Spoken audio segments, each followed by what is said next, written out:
What's up guys, it's Tommy here and welcome to a very exciting Liverpool transfer news video. Reports are emerging that Liverpool have opened talks to sign a Portuguese Wonderkid, a Benfica star who is one of the most highly rated centre-backs in European football. He's 21 years old and his name is Francisco Ferreira, but he is commonly known as Ferro in Portugal. And Ferro is regarded as one of the most promising, most highly rated young talents emerging from Benfica's youth system, and they have produced some incredible players already. And Liverpool have already been linked with João Felix, another huge Benfica star who is steering it up in the Portuguese league. And Benfica are aware of growing interest around Europe about Ferro, because he is starring for Benfica. He's starting every game and he's playing so well.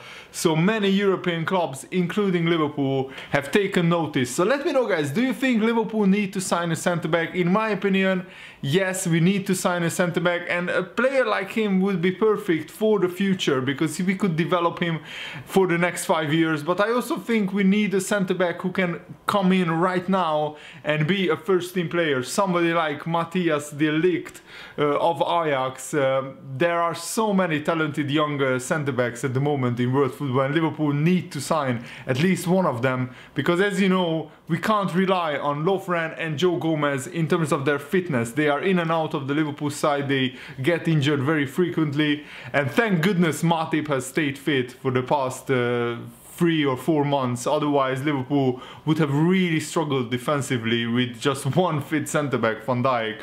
So reports have suggested that Liverpool have been keen on Ferro for some time, and actually Jurgen Klopp's side have approached Benfica with a view to sign the promising Portugal under-21 international. So guys, if you enjoy these types of transfer updates, please leave a like. It just takes a second of you and it really helps me out and really shows me that you guys enjoy these kind of videos where I gather all kinds of Liverpool information into one video for your enjoyment.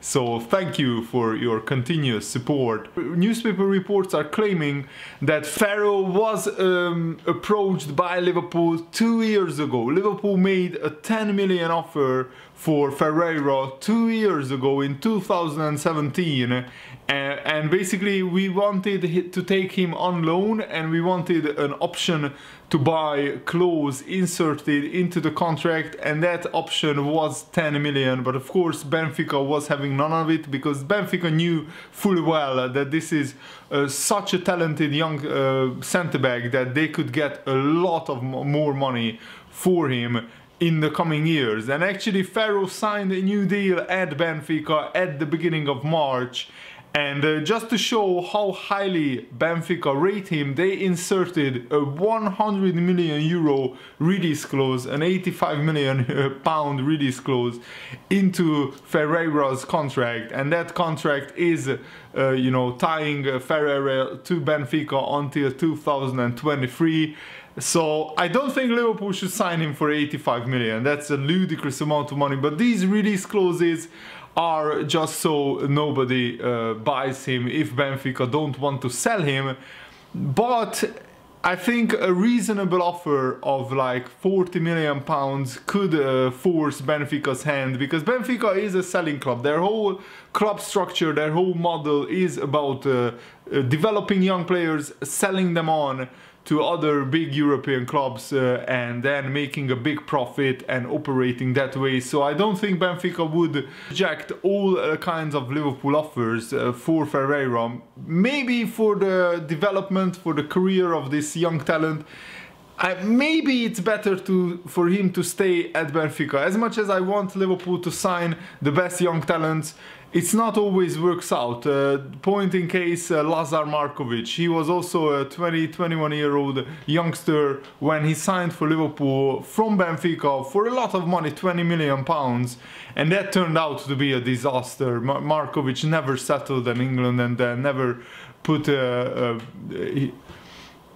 he never fulfilled his potential, and it's a real shame because Markovic was also a talented player, but without playing time and maybe without the proper motivation and coaching as well, he just didn't grow into a really good player, and he is now nowhere near worth the 20 million. So it's a two-way street. Sometimes it works out. There are some big talents coming from Benfica who worked out in the Premier League, and other times it doesn't. So Liverpool need to be careful with this transfer. We need to also see what Ferreira wants to do and sit down with him. But the fact that Liverpool approached Ferreira and Benfica twice in 3 years shows me that we are serious about getting this guy, and we did extensive scouting. I don't claim to have watched a lot of Benfica games, so I can't really comment on how good he is exactly, but seeing how Benfica has done in the Portuguese league, and also they are in the Portuguese Cup final, I believe, as well, it is indication that Ferreira is a very good player, because Benfica is solid defensively and great going forward. They are a great team and they have so many talented young players. This is a great generation of youngsters, both at Benfica, at Porto, and also at Ajax. So there are a lot of youngsters who will move to big European clubs in the summer, and I really hope that Liverpool can get one or two of them, because it's way cheaper to sign them now than if the Ferreira joins another big club. Then he will be worth 50 million pounds probably in 2 or 3 years, and that's not how much Liverpool want to pay for these kind of players. And Gary Neville on his podcast, yes, Gary Neville has a podcast on Sky Sports if you didn't know, and I really like listening to his views because he has a extensive knowledge and very good points made about the goings on in the Premier League, in the football world. And he had some very unexpected theories about Liverpool's hopes of winning the title. So listen to this. They will have known that was a big moment. There will be times where Liverpool drop points before the end of the season, and so too will Manchester City, I think, but it couldn't be on Sunday against Fulham. Manchester City's game in hand is at Manchester United at Old Trafford on April the 24th. There's an opportunity for Liverpool here to step clear, with City not catching up for a few weeks, with the added complication of an FA Cup semi-final too. It's a good thing for Liverpool, I believe, that they won against Fulham. They had to win today. It wasn't vintage Liverpool after the week they have had. It would have taken a lot out of them. Even though Fulham are poor, with respect, it was all about the win today. It could have gone wrong. The big mix-up between Alisson and Van Dijk and dropping 2 points would have damaged them mentally. So to get the victory was big. And Gary Neville continues, people will point out if they don't win the league or the Champions League that it's another year without winning a trophy, but each year they are getting better and better. They have made a quantum leap this year by signing Virgil van Dijk and Alisson, but also they both got it wrong today for the Fulham goal, and I can't remember another time that has happened. They have been fabulous all year. Liverpool are a serious team now. Nobody would want to play them and think they would have an easy ride and could boss them in any department. Great defensively, workaholics in midfield, and free up front. That can hurt you. That's a great mix for a team. And I fully agree. Manchester City will have an insane fixture list in April. And also they didn't have set a rearranged time for the Cardiff game, which will be on the weekend of the FA Cup semi-final, so that Premier League game has to be moved, and the only slot where I can see it being moved is before their first game against Tottenham, and that would leave Manchester City with playing every 3 or 4 days, every week, 2 games almost for the rest of the season, and that is going to be brutal. Even though Manchester City have the best squad in the whole world, in my opinion, in terms of they have the strength in depth, they can field 2 players in each position, but their second team is not as good as the first team, and they can't play Aguero and Sterling and Leroy Sané in every single game. So the backup players have to step up, and they are also very good players, don't get me wrong. Mahrez, Bernardo Silva, they are very good players. but that run of games will take its toll, and I fully believe that Manchester City will drop points. So what Liverpool need to do is try to win every single game between now and the end of the season. The big one is the Tottenham game. If we win that at Anfield, that will be huge for confidence, for momentum, and also it will show Manchester City that we can win the biggest games left in the Premier League title race and take advantage of any slip-up that Manchester City will have. So I'm really looking forward to it. But there will be an international break now, so for 2 weeks there is no Liverpool games, which is a shame, but that will hopefully mean that Liverpool can rest and recover, because we had a really grueling week. Bayern Munich, before that Burnley, after that Fulham, and we won all 3 games, which is a very, very important week in Liverpool's season.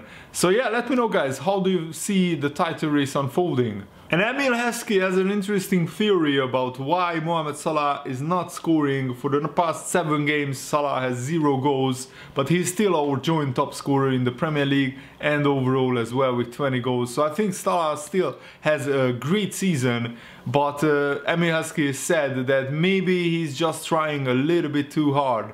He said this, and I quote, "He's looking at the season before when he was scoring all these goals, confidence was high, things were ricocheting, then going in. He's not getting that luck now. He still wants to get goals, and everyone is still looking at him as that go-to guy for the goals."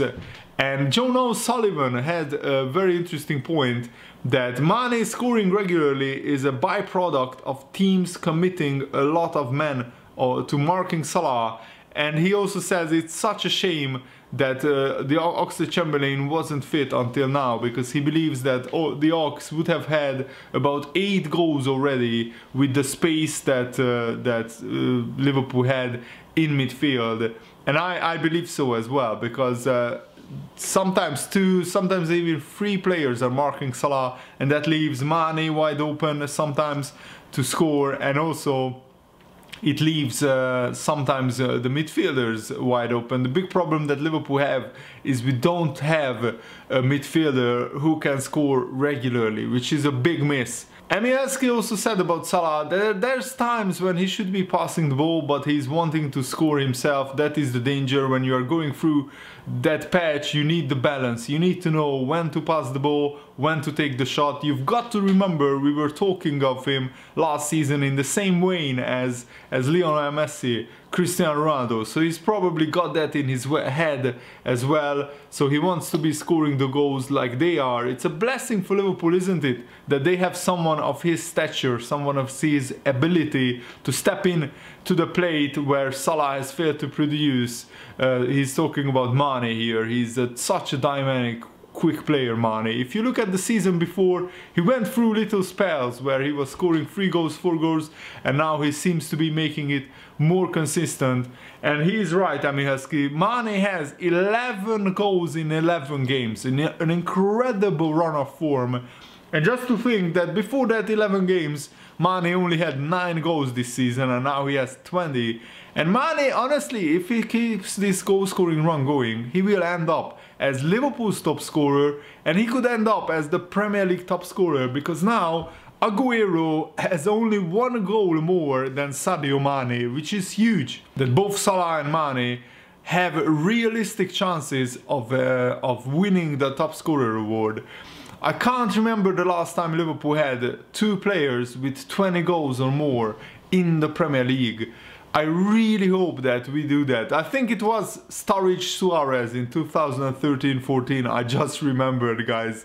Sorry about that. Yeah, Sturridge I think had 21 goals and Suarez had 31 goals in the league, or something crazy like that. And Emil Heskey also had some very interesting thoughts about the Premier League title race. A lot of teams are expecting Liverpool to go and score 5 or 6 goals, but Fulham are fighting for their lives as well. I'm guessing they are already gone and they will get relegated, but it's about pride. To play against Liverpool and to get a good result would be good, especially for Scott Parker. Within football you have games when you are not going to be playing the best, but it's about winning ugly. This was one of those games, the Fulham-Liverpool game. I fully agree with him. The performance wasn't the best, in my opinion. We really should have probably finish the game off earlier. We had the chances to do so, especially Mohamed Salah, but he's firing blanks at the moment, which is a little bit of a worry, but I think it will come sooner or later, because otherwise Salah is still contributing. He's getting assists, he got one in the Champions League against Bayern, and he's very dangerous. He's occupying 3 defenders almost at all times, which leaves space for Mane to score a lot of goals recently. Jimmy Floyd Hasselbank, who used to play for Chelsea in the Premier League, he says that Liverpool are in serious danger of missing out on the title if they continue to progress in Europe. That's a very interesting point of view, and we have been here already with the Gary Neville comments that Liverpool should go out of the Champions League, which is nonsense. But let's listen to Hasselbank and let's argue his points. So he said,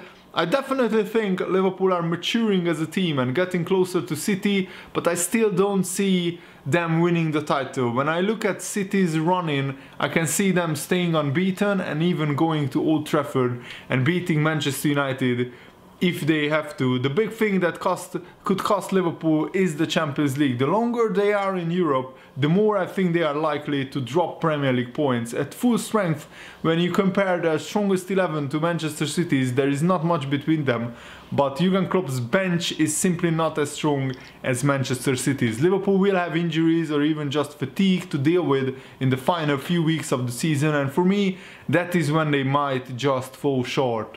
I agree that Man City's bench is stronger than Liverpool's bench, but Liverpool can fight on 2 fronts. We have still Naby Keita, Shaqiri, Lallana on the bench. We have Origi, Sturridge. They are not as good as Mane or Firmino or Salah, but they are still good players.